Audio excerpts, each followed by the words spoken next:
Hello, beautiful people, and welcome back to Open Channel with Kate the Brave. I am Kate the Brave. I am a psychic medium, intuitive mentor, energy practitioner, and open channel based here in Texas, serving all of you all over the world. This is a space where we bridge spirituality with everyday life. We explore intuition, healing energy, spirit communication, and what it actually looks like to bridge that gap between spirituality and humanity, staying grounded in the real world. I have been going through lots of shadow work lately. And to me, this is a good time to stop and talk about what that actually is. So, today we're going to talk about shadow work and really what it means to stop hiding from ourselves. This conversation has been coming up a lot lately, especially over on Patreon. We have been talking about shadow work and what it means, looking at the parts of ourselves that we tend to push away, judge, ignore, or pretend like it's not there. And one question that really keeps coming back to me is, what does it mean to address the things that we have been hiding from ourselves? And what does it actually mean to hide things from ourselves? I think it's really fitting to have this conversation, especially right now. I'm no astrologist, but there are, I think, several planets in retrograde. Whether you believe in an astrology or are really into it, you probably have heard the term retrograde. And every time it comes up, you hear, my phone broke, it's Mercury retrograde. My ex texted me, it's Mercury retrograde. It really does have a bad reputation. And sometimes it's funny. I love the jokes that are like, oh, Mercury must be in Gatorade. Mercury's in the microwave again. But to me, Mercury in retrograde is less about the cause of your problems. It's more of an invitation to look at how you move in whatever planet it's in, right? So Mercury is communication. Probably you've been moving through these themes of communicating differently, and shadow work definitely comes up for that because it's communication with yourself. Energetically, retrogrades create space for us to notice things that we have been putting away, the conversations we have been avoiding, the emotions that we have pushed down. Um, retrogrades are showing us patterns that we keep repeating, and old wounds maybe that we need to take a look at. They're not really creating the problem. They're bringing our attention to what was already there. So retrogrades invite us to slow down long enough to see ourselves. And that is shadow work. When people hear the words shadow work, sometimes they are imagining that it means sitting around thinking about everything that is wrong with them or digging through the most painful memories, the most painful things that have ever happened to them. But that's not what shadow work is. Carl Jung, the one who introduced the concept of the shadow, described shadow work as the process of bringing the unconscious parts of ourselves into conscious awareness. He believed that the shadow holds the traits, emotions, and impulses we have rejected or denied, and that true growth comes from acknowledging and integrating these parts rather than suppressing them. Shadow work is not about convincing yourself that you are broken. It is not about beating yourself up. It's not about criticizing yourself. The things that we tend to lean on when we hear this shadow work. Your shadow, it's often made up of the parts of you that you were taught to reject, hide, suppress, or feel ashamed of. So it's not about being hard on yourself, it's about becoming curious about yourself. Maybe you were taught that anger was bad. Maybe you were labeled as too emotional, or you learned that asking for help made you weak. Somewhere, somehow, some way, maybe being loud, sensitive, intuitive, ambitious, needy, scared, or uncertain. Maybe it didn't feel safe, or maybe it was just labeled as bad. So you learn to put those parts away.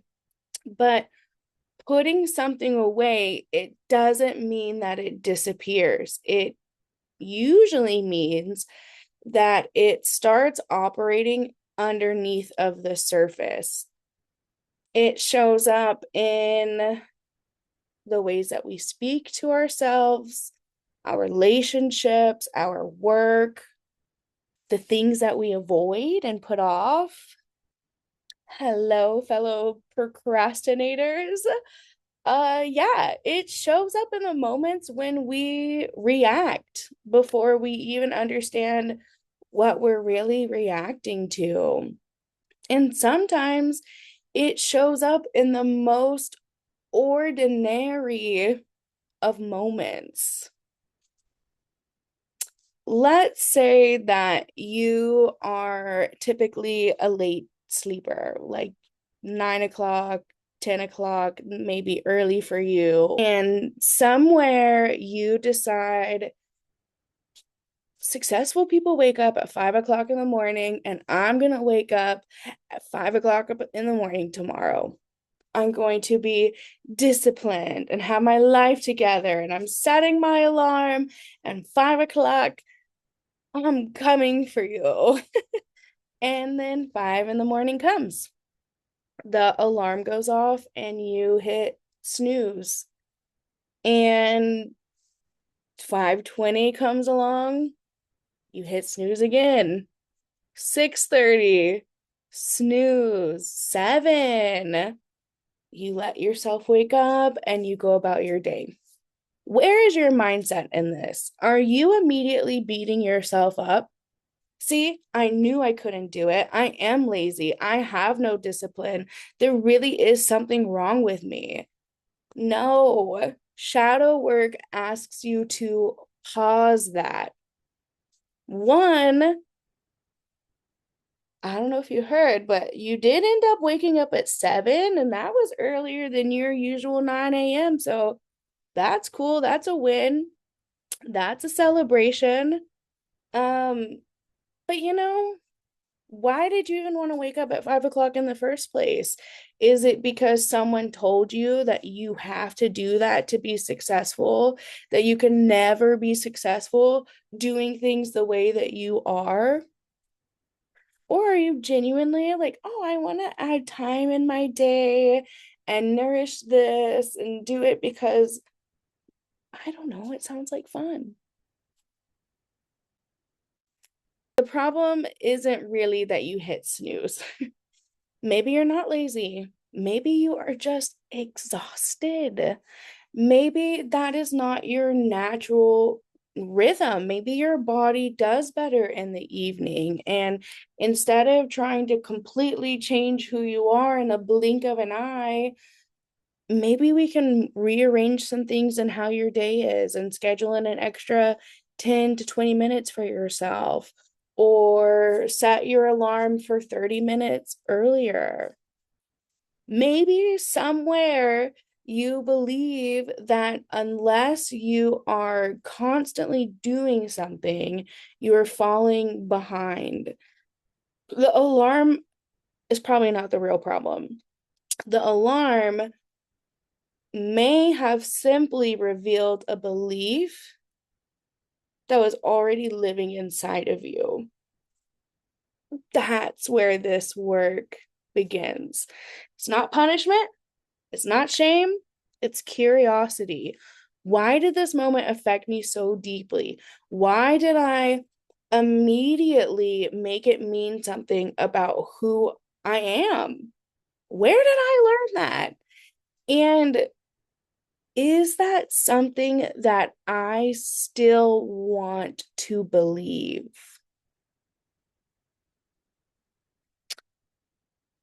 One of my biggest moments of shadow work happened the day I met Ryan Buell. If you know me, girl, I love a ghost show. Kindred spirits, count me in. Paranormal state, you know it.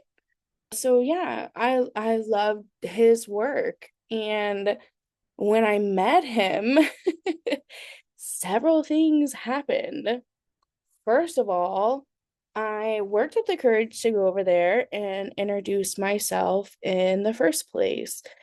There was a part of me that knew he would be staying somewhere within my circle. So I was like, I think I need to go introduce myself. So I am proud of myself for that.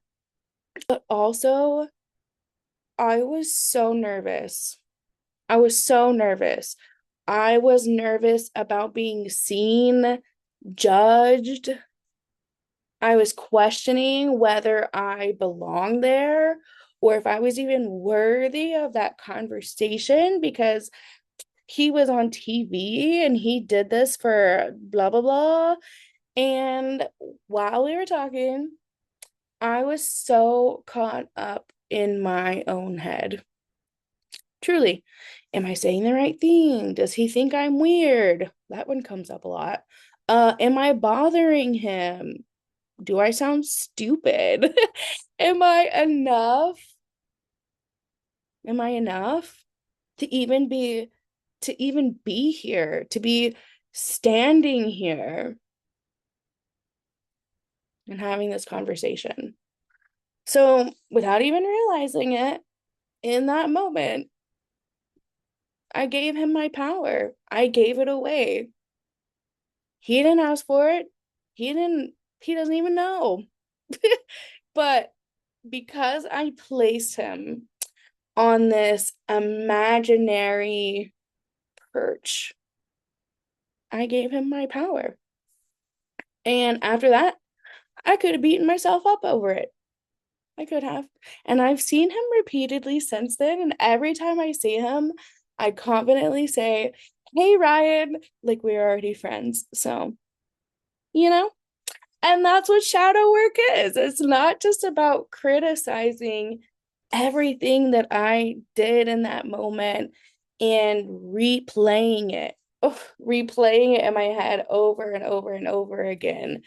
I could have really used that experience as more proof that I was not confident enough, worthy enough, or good enough. But I didn't. Instead, I chose to look deeper. Why did I feel that way? Why am I questioning my worth? And why did I think that his opinion determine my value. That's not me. That's not me. Why did I see him above me? I don't know. That's old me. That's not me anymore. And I'm choosing that through reflection. I realized something that sounds incredibly simple, but it changed the way that I viewed the situation. And Ryan Buell is a person. He is talented, he is accomplished, he has done incredible things, but he's still a person. He has his shadows. He has his shadows. He is no more human than I am. He is no more worthy than I am, and I'm no more worthy than he is. I'm not better than him. He's not better than me.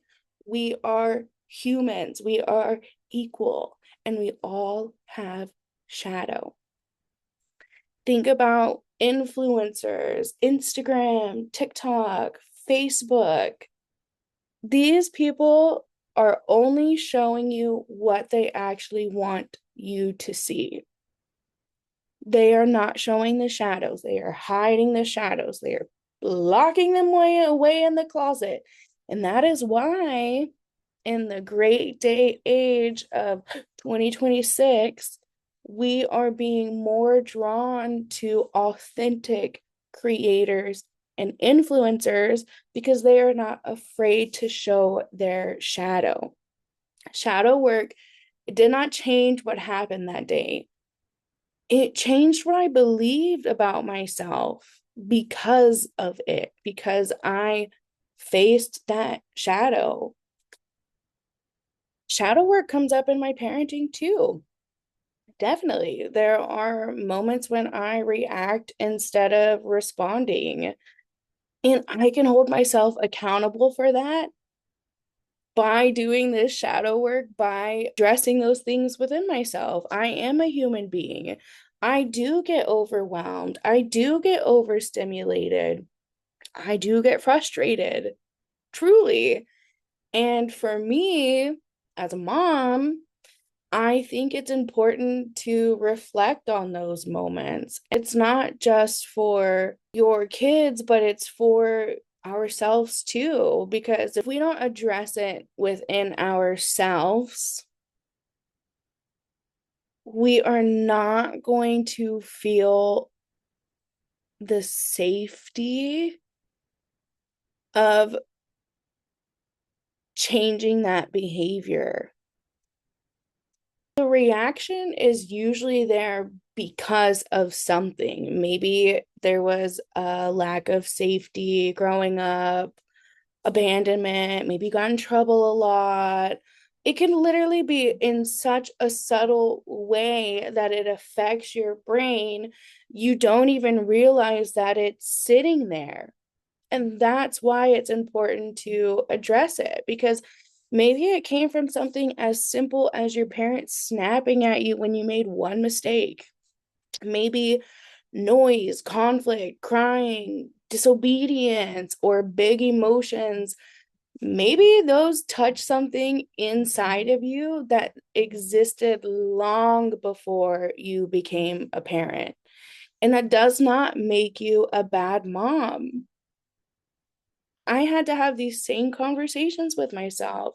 This is how we get rid of generational curses. This is how we move timelines.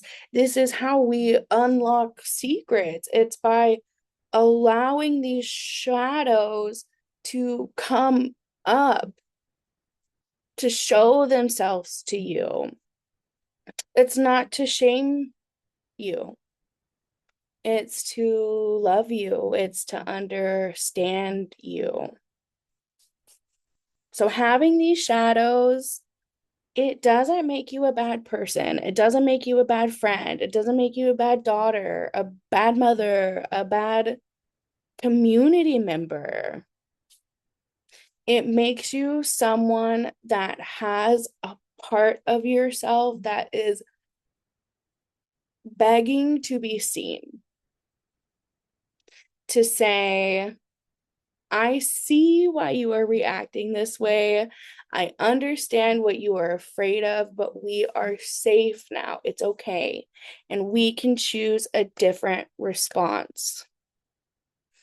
I love doing meditation when I do shadow work. And one of the exercises that I use is literally pulling the shadow outside of myself, like Peter Pan, and having this conversation with her and like, hey, I can show you. It's okay. It's okay. Everything is safe. Let me show you. When we refuse to look at those parts of ourselves, we really can unintentionally pass them on and spread them throughout the community. Disease exists in energy just as much as it does the body. And we may very well repeat the very patterns that hurt us, even though we promised ourselves that we never would. So when we become aware of our shadows, we create that pause. And inside of that pause, we get a choice.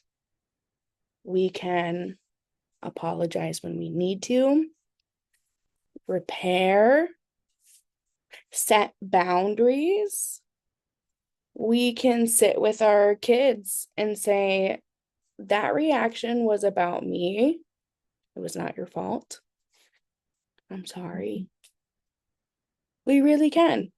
If you do the shadow, if you show your shadow, we can model what it looks like to take responsibility without hating ourselves. And that may be one of the most healing things that we can give our kids, our community, our loved ones, our friends, our pets, ourselves. It is not about being perfect in any capacity. It is about being willing to reflect, repair, and grow. A person who can love the wounded parts of themselves instead of making other people, other things responsible for them, that is shadow work too. I think that is really the beautiful thing about this work is that it does give us a choice. We get to decide who we are and how we want to show up. What kind of person am I? What kind of choices do I make? Am I the kind of person that is going to easily react to things? Am I going to assume that other people judge me immediately? And then you practice soothing yourself through those. Give that person love because guess what? There's still going to be times when you react from fear. That's your shadow. It won't go away. It has to exist because the light exists, and you cannot have one without the other. So it's not about beating yourself up. It's about being the kind of person that takes the time to notice patterns and choose things differently. Not perfectly, but consciously. I can say, this is the part of me that is afraid. This is the part of me that feels unworthy. This is the part of me that is scared of being abandoned. This is the part of me that learned that it had to fight, hide, perform, or stay small to survive. And instead of letting that part control everything, I can meet her with love. I can listen. I can work with her. I can let her know she's not in trouble. Because when we learn to accept and work with our shadow, we begin to release its power over us. What we refuse to see controls us. But what we are willing to see can become wisdom, compassion, discernment, confidence. It can become strength. The shadow is not something that we always need to destroy. Sometimes it contains the exact thing that we need. Our anger may be showing us where a boundary is needed, or jealousy showing us what we deeply desire. Fear could be showing you where you need support, or the need to control could be showing us where we need to feel safe. Sensitivity may be the sensitivity that allows us to feel deeply, love deeply, create deeply, and connect with other people. How many times have you been told you're too sensitive? It's a superpower. When we stop fighting these parts of ourselves, we can use what they are showing us. And that makes us badass. Okay? That is like next top tier, cream of the crop tool that you have access to. It allows you to move through your life with more peace, more joy, more abundance, more money, more friendships, better relationships. It's not because difficult emotions disappear. It's not because you will never get triggered again. These things will happen, but those emotions, they no longer have to run our lives from behind the scenes. Nope, they don't. We become someone who can notice what is happening inside and choose how we want to move forward. That is where our power is.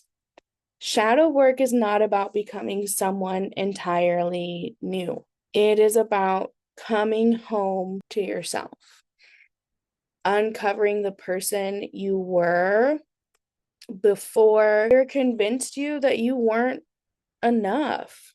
It's important to realize that even the parts of you that you are ashamed of deserve love.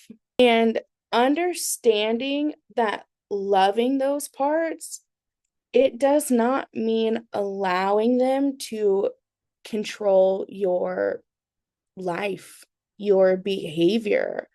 Love can look like compassion. It can also look like accountability. Love can look like you're saying, I understand why you developed this reaction, but we do not have to live this way anymore. So I want you to leave with a few questions. Where are you still hiding from yourself? What part of you have you decided is too much, too emotional, too angry, too afraid, or not good enough? When you react strongly, what might that reaction be trying to protect? And who do you want to choose to be now in this exact moment? Not because there's something wrong with you, but because there may be a freer version of you waiting on the other side of your willingness to look. Thank you so much for spending this time with me today. Thank you for sitting with me in this connection and open channel. I think shadow work was such an important topic. I feel like a lot of us are working through it right now, both individually, economically, and also environmentally. It's interesting because it's showing up on all levels and business patterns, relationships, all of it. So I hope that you're able to take this lesson or this reading and apply it in a way that just sets you free. You deserve it. If this episode resonated with you, please share it with someone else who may need it. And until next time, keep your heart open, stay grounded, and I will see you next time. Love you. Bye.